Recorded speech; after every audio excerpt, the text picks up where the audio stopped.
Assalamu alaikum students. Welcome to discussion session of data structure and algorithm series. आज की जो हमारी discussion है वो लेक्चर नंबर 9 और 10 से रिलेटेड है। और व्हाट्सएप ग्रुप पे जितने मुझे क्वेश्चंस रिसीव हुए हैं बॉयज़ ग्रुप से भी और गर्ल्स ग्रुप से भी, तो उससे मैं यही मतलब कि अंदाज़ा लगा रहा हूँ कि ये टॉपिक वाकई बहुत बड़ा कॉम्प्लेक्स मुश्किल टॉपिक था और इसमें काफ़ी सारे पॉइंट्स आप लोगों को क्लियर नहीं हो रहे।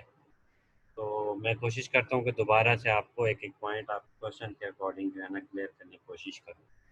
तो टॉपिक सिंपलाइज अगर आप सिंप्लीफाई करूँ कि ये टॉपिक बेसिकली है एल्गोरिथम की कम्प्लेक्सिटी के हवाले से। एल्गोरिथम क्या होता है कि स्टेप बाय स्टेप प्रोसीजर होता है कोई भी एक टास्क को परफॉर्म करने के हवाले से या कोई भी प्रॉब्लम सॉल्व करने के हवाले से।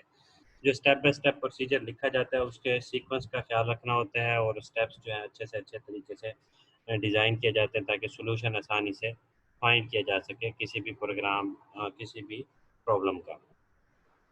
अब प्रॉब्लम को सॉल्व करने से पहले एल्गोरिथम लिखा जाता है और एल्गोरिथम को देख के फिर प्रोग्राम कोड डिज़ाइन किया जाता है, कोडिंग की जाती है और उसी कोडिंग के अकॉर्डिंग फिर सॉफ्टवेयर हमारा वर्क करता है।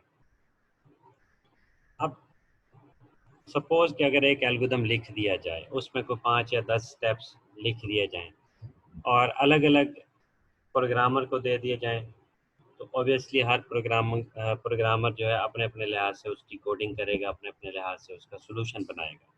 तो एक एल्गोरिथम होगा, लेकिन उसके सॉल्यूशन प्रोग्राम जो हैं ढेर सारे अलग-अलग किस्म के बन सकते हैं। उनमें से बेस्ट वाला कौन-सा सॉफ्टवेयर होगा, बेस्ट वाला प्रोग्राम कौन-सा होगा, आज की जो डिस्कशन है उस इस कॉन्सेप्ट के ऊपर है कि बेस्ट कौन-सा प्रोग्राम है। एल्गोरिदम चाहे सेम है लेकिन उसका जो सॉल्यूशन है वो कौन-सा बेस्ट है। या फिर सम टाइम एल्गोरिदम भी अगर टाइप किए जाएँ किसी एक प्रॉब्लम के, तो 4 बंदों को अलग-अलग टास्क दिया जाए तो चारों लोग जो है एल्गोरिदम भी 4 अलग किस्म के बना देंगे। तो उन एल्गोरिदम में से भी बेस्ट एल्गोरिदम कौन-सा होगा, उसके ऊपर डिस्कशन है और सबसे ज़्यादा मेन जो डिस्कशन वो ये है कि अगर हम कोई प्रोग्राम या कोड लिखते हैं तो उस प्रोग्राम में से बेस्ट प्रोग्राम बेस्ट कोड कौन सा होगा। उसके अलावा जो है इसमें कुछ मेथड्स हैं किस तरीके से जो है बेस्ट कोड को फाइंड किया जाए। जैसे ये एग्जांपल डिस्कस की गई है वीडियो लेक्चर में, इसकी मैंने डिटेल बताई हुई है। रिकर्सिव और नॉन रिकर्सिव प्रोग्राम में से बेस्ट प्रोग्राम कौन सा है। दोनों जो है आंसर तो सेम दे रहे हैं लेकिन इसमें से बेस्ट कौन सा होगा इसके हवाले से डिस्कशन मैंने रिकॉर्डिंग में बताई हुई है वीडियो लेक्चर में।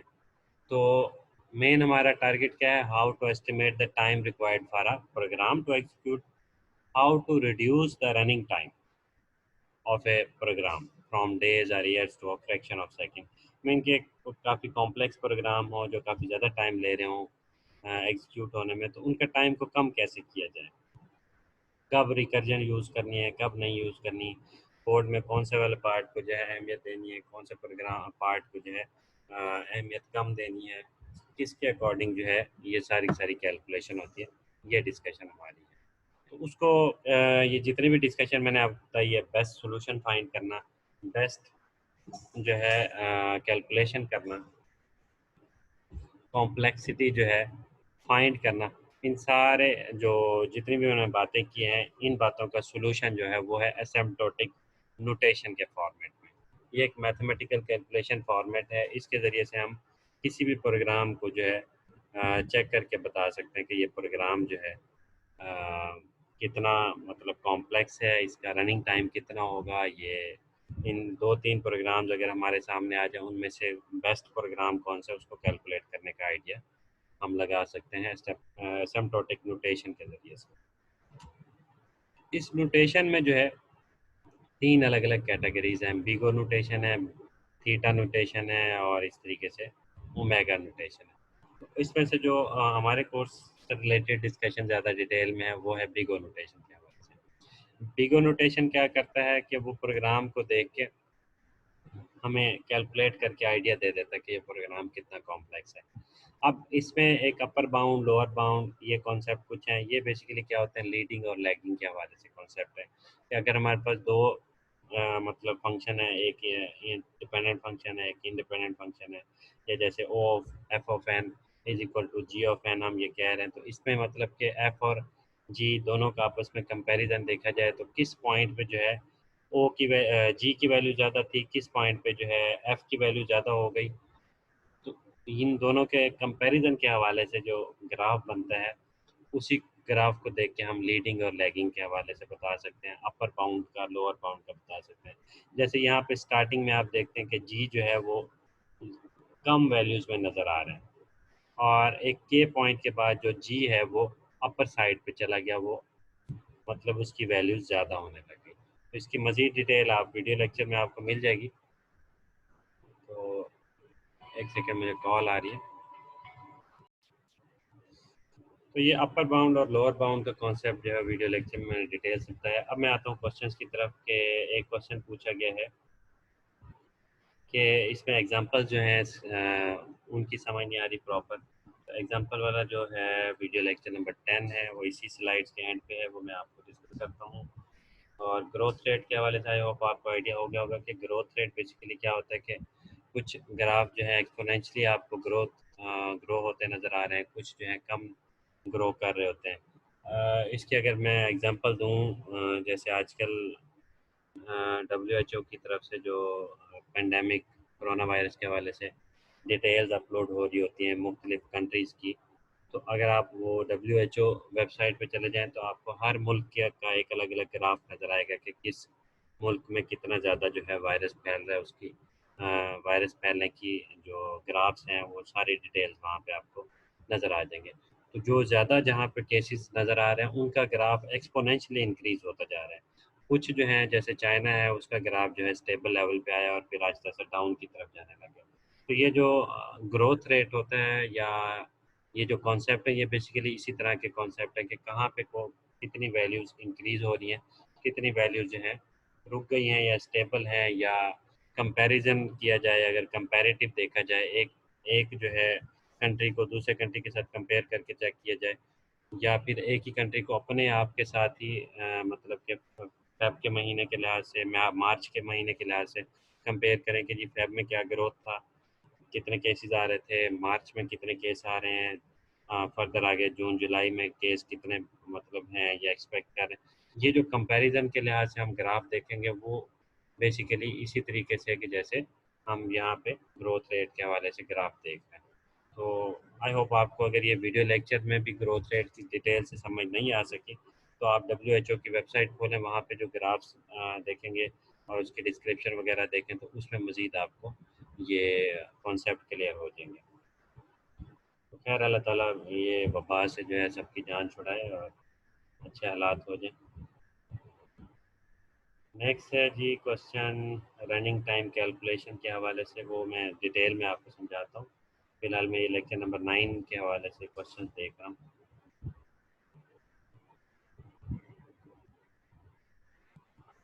अगेन जो है जुनेद की तरफ से क्वेश्चन है अपर बाउंड क्या होता है। तो आई होप आपको आइडिया हो गया होगा कि जो ज़्यादा तेज़ी से जिसका जो है वैल्यूज़ इंक्रीज़ हो रही हो तो वो एक किस्म का अपर बाउंड साइड होता है कि उसके ऊपर वैल्यूज़ जो है अपर साइड पे मूव करती जा रही हैं।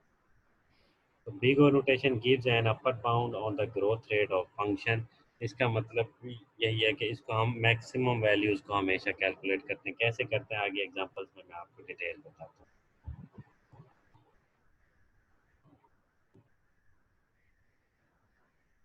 मज़ीद क्वेश्चन देख लेता हूँ जी। बिग और नोटेशन के 5 पॉइंट्स क्लियर नहीं हो रहे हैं। बिग और नोटेशन के ये 5 points. The most common method and notation for discussing the execution time is big O notation, often pronounced as big O notation, और अपर बाउंड के हवाले से डिटेल मैंने बता दी। The statement T of n is equal to O of f of n. इसका मतलब ये है कि ये एक दूसरे पर डिपेंड कर रहे हैं, और growth rate of T of n is no more than the growth rate of f of n. उसकी वजह यह है कि हमारे पास टी की वैल्यू जितनी भी आप बढ़ाते जाएंगे तो एफ ऑफ एन की रेट जो है वो उससे भी ज़्यादा मतलब क्या एक्सपेक्ट करते हैं, तो उससे ज़्यादा टी ऑफ एन की वैल्यू नहीं होगी। T of n is no more than the growth rate of f of n. ये इसकी एग्जांपल मैं आपको डिस्कस करके इसकी डिटेल बताता हूँ कि ये बेसिकली डिस्कशन है क्या। तो ये 9वां और 10वां लेक्चर दोनों इकट्ठे बैठ के तसल्ली से जब लेक्चर देखेंगे फिर ही ये सारे कॉन्सेप्ट क्लियर हो पाएंगे। दरमियान में से 5 या 10 मिनट की वीडियो देख लेने से लेक्चर का आइडिया नहीं होता। तो एनीहो, अब इस एग्जांपल के ज़रिए से ना मैं आपको डिटेल समझाता हूँ तो काफ़ी चीज़ें आपको क्लियर हो जाएंगी। अब जैसे यहाँ पे एग्जांपल दी हुई है क्या 1000 एन ये ग्रेटर होगा या एन स्क्वायर ग्रेटर होगा। तो इसका आंसर सिंपल है कि एन की वैल्यू अगर आपकी 1000 से बढ़ जाए, थोड़ी सी भी बढ़ जाए, तो फिर उस दौरान तो एन स्क्वायर जब हम निकालें, मिसाल तौर 1001 1001 वैल्यू का अगर स्क्वायर फाइंड करें तो वो वैल्यू बहुत ज़्यादा होगी, जबकि 1000 को मल्टीप्लाई करें 1001 के साथ तो वो वैल्यू कम होगी। तो ये स्टार्टिंग में अगर एन की वैल्यू 1000 से कम है, सपोज कि एन की वैल्यू है जी 2, तो 2 का स्क्वायर 4 होगा और 1000 मल्टीप्लाई बाय 2 जो है वो 2000 हो जाएगा। तो लेफ्ट साइड हमारी ग्रेटर होगी राइट साइड की निस्बत। लेकिन अगर 1000 से ज़्यादा वैल्यूज़ हो जाएंगी फिर एन स्क्वायर वैल्यूज़ जो हैं वो हमेशा ज़्यादा आएंगी, राइट साइड जो है वो ग्रेटर आने लग जाएगी, लेफ्ट साइड जो है इस एक्सप्रेशन की वो वैल्यूज़ कम आना स्टार्ट हो जाएगी। तो ये ग्रोथ रेट का मतलब यही है कि स्टार्टिंग में जो है इसकी ग्रोथ रेट कम होगी, जो ही एन की वैल्यू 1000 से ज़्यादा हो जाएगी तो ग्रोथ रेट और अपर बाउंड और लोअर बाउंड जो है वो इन्वर्स हो जाएंगे। तो ये वही बातें जो मैंने अभी डिस्कस किया उसी को थोड़ा सा एक्सप्लेन किया हुआ है कि लोअर वैल्यूज़ के लिए जो है ग्राफ का स्टाइल और होगा, और अपर बाउंड जो अपर वैल्यूज जो होंगी 1000 से बढ़ जाएगी जब एन की वैल्यू, तब जो है स्टाइल चेंज हो जाएगा, ग्रोथ का स्टाइल चेंज हो जाएगा। तो आप सारे स्टूडेंट जो है अपना नेम और रोल नंबर जो है वो अटेंडेंस चैट में इंटर कर दें ताकि आप लोगों की जो है अटेंडेंस स्टार्ट हो जाए।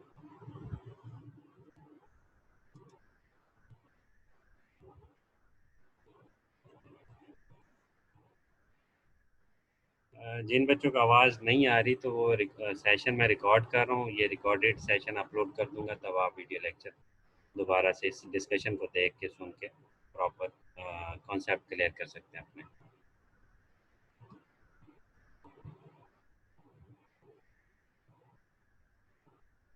नेक्स्ट एग्जांपल पे चलते हैं। उस एग्जांपल्स में जो है ये रूल्स कब से रहे हैं ये वीडियो लेक्चर्स में आप देख लीजिएगा। रूल्स क्या होते हैं, एक सिंपल सा रूल मैं आपको बता दूं कि हमेशा हाई टर्म जो होगी, मतलब जैसे 2n³ है और फिर एन स्केयर है और एन है, तो इनमें से सिर्फ हमने जो बड़ी वाली वैल्यूज हैं उसको कंसीडर करना है, बाकी इग्नोर कर देना है।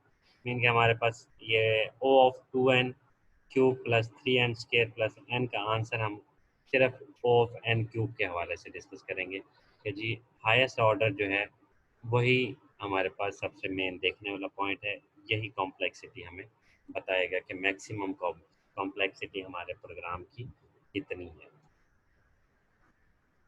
तो फर्दर इस एग्जांपल पे आते हैं। इस एग्जांपल को देख के कि सपोज कि हमारे पास एक कोड आ जाए, प्रोग्राम आ जाए, उस प्रोग्राम को देख के हम कैसे बता सकते हैं कि ये कितना टाइम लेगा, इसकी कॉम्प्लेक्सिटी कितनी है, इसकी बिग ओ नोटेशन के हवाले से अगर कैलकुलेशन करके बताएं तो कैसे कैलकुलेट किया जाएगा। तो इसका आंसर ये है कि सबसे पहले तो लाइन नंबर 1 और 4, यानी कि ये पहली लाइन है int sum is equal to 0, ये सिंपल एक इंस्ट्रक्शन लिखी हुई है, और रिटर्न सम ये भी एक सिंपल इंस्ट्रक्शन है, इसमें कोई रिपीटिंग या क्या लें कि रिपीट होने वाला स्टाइल भी नहीं है, और इसमें कोई लूप वगैरह नहीं लगी हुई, ये इंस्ट्रक्शन एक ही दफ़ा चलेगी। जो इंस्ट्रक्शन एक दफ़ा चलेगी तो उसका running time one one unit consider होगा। तो ये लाइन नंबर 1 एक दफ़ा चलेगी और लाइन नंबर 4 भी जो है 1 यूनिट ऑफ टाइम जो है वो लेगी। तो दोनों को मिलाएं तो हमारे पास टोटल जो है 2 यूनिट ऑफ टाइम जो है 2 यूनिट्स ऑफ टाइम कंज्यूम होगा इन दोनों इंस्ट्रक्शन को एग्जीक्यूट होने में। देन उसके बाद हमारे पास लाइन नंबर जो 2 है, लाइन नंबर 2 में लगी हुई है फॉर लूप। फॉर लूप हमारे पास मतलब 1 से स्टार्ट हो रही है और एन तक जा रही है और आई प्लस प्लस हो रहा है, इसका मतलब एन की वैल्यू हमें पता नहीं है, नहीं पता तो फिर हमने सिंपली कह देना है कि एन टाइम ये लूप चलेगी, और हमारे पास जो टाइम कंज्यूम होगा, यूनिट टाइम होगा, वो भी एन टाइम इन्वेस्ट करना पड़ेगा इस इंस्ट्रक्शन को एग्जीक्यूट करने के लिए। अब इसको फर्दर जो है ये बेसिकली ये जो जैसे सेमी कॉलन लगा हुआ है तो ये अलग अलग इंस्ट्रक्शन है, पहले सेमी कॉलन पे पहली इंस्ट्रक्शन है, देन ये कंडीशन एक अलग से इंस्ट्रक्शन है। उसके बाद आई प्लस प्लस जो है ये भी एक इंस्ट्रक्शन है। तो इसको अगर देखा जाए, कैलकुलेट किया जाए, तो इनिशियलाइज करने पे 1 यूनिट ऑफ टाइम लगेगा और टेस्ट कंडीशन के लिए n+1 टाइम लगेगा और इंक्रीमेंट ऑपरेटर वर्क करने पे भी n टाइम लगेगा। ओवरऑल कैलकुलेट करें तो 2n+2 जो है यहाँ पे लिखा हुआ कैलकुलेट होगा कि 1 ये वाला और 2 दरमियान में n है, तो 2n+2 एक 1 ये है हमारे पास। 2n+2 टाइम जो है हमारे पास लाइन नंबर 2 जो है कोड की लाइन नंबर 2 पे इन्वेस्ट होगी। लाइन नंबर 3 जो है उसमें हमारे पास sum is equal to sum plus i multiply by i multiply by i. कुछ कैलकुलेशन और ये 4 यूनिट ऑफ टाइम यहाँ पे एग्जीक्यूट होंगे, एक एडिशन के लिए, 2 मल्टीप्लिकेशन के लिए और एक असाइनमेंट ऑपरेटर जो दरमियान में लगा हुआ है उसकी वजह से। और एट द एंड क्या होगा कि हमारे पास एन टाइम इसने चलना है, क्योंकि हमें आई की वैल्यू जो है पता है कि वो मैक्सिमम उसकी एन तक वैल्यूज़ हैं। तो टोटल एन टाइम एग्जीक्यूशन होगी, एन टाइम इस पे लगेगा और टोटल टाइम हमारे पास क्या हो जाएगा 4n। तो टोटल हमारा टाइम जो है कैलकुलेट करने का तरीका ये होगा कि जितने भी हमने अलग अलग लाइंस के टाइम को कैलकुलेट किया उसको एडिशन करके देख लें कि 6n+4 ये टोटल हमारा टाइम लगेगा, रनिंग टाइम टोटल 6n+4 होगा।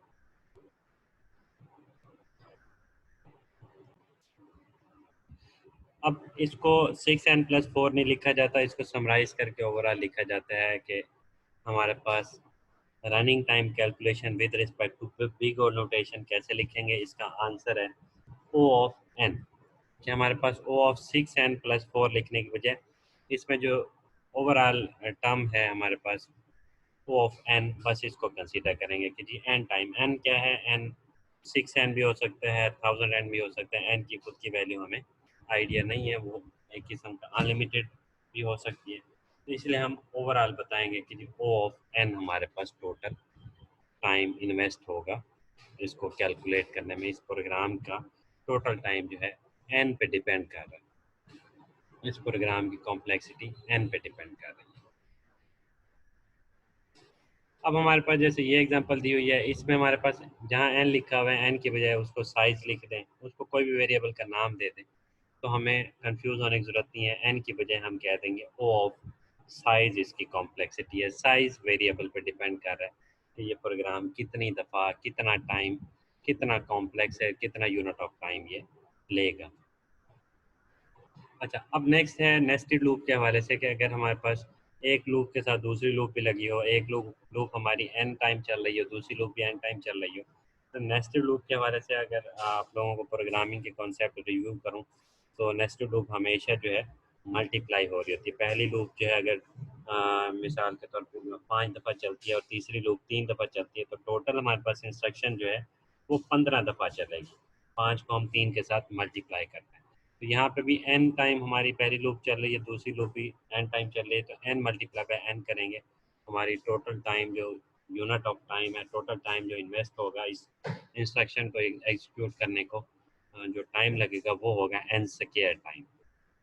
तो हमारे पास कॉम्प्लेक्सिटी अगर बताएं तो कॉम्प्लेक्सिटी को ओ की फॉर्मेट में लिखा जाता है, बिग और नोटेशन के फॉर्मेट में लिखा जाता है। तो इसका टोटल कॉम्प्लेक्सिटी जो रनिंग टाइम है वो ओ ऑफ एन स्क्वायर होगा। तो इसी तरीके से अगर आपके पास एक नेस्टेड लूप लगी हो, ये क्वेश्चन भी एक बच्चे ने पूछा हुआ है कि मतलब कि एक तरफ से नेस्टेड लूप एन यहाँ पे लगा हुआ है, फिर दोबारा एन लगा हुआ है जे के साथ, और एक ऊपर एक और जो है एन टाइम जो है फॉर लूप एग्जीक्यूट हो रही है। तो इसका सिंपल आंसर है कि अगर आपके पास जो दो वैल्यूज़ अलग अलग आ रही हों, एक आ रही हो ओ ऑफ एन और दूसरी प्लस में आ रही हो ओ ऑफ एन स्क्वायर, तो हम ओ ऑफ एन को इग्नोर कर देंगे, सिर्फ ओ ऑफ एन स्क्वायर को जो है कंसीडर करेंगे।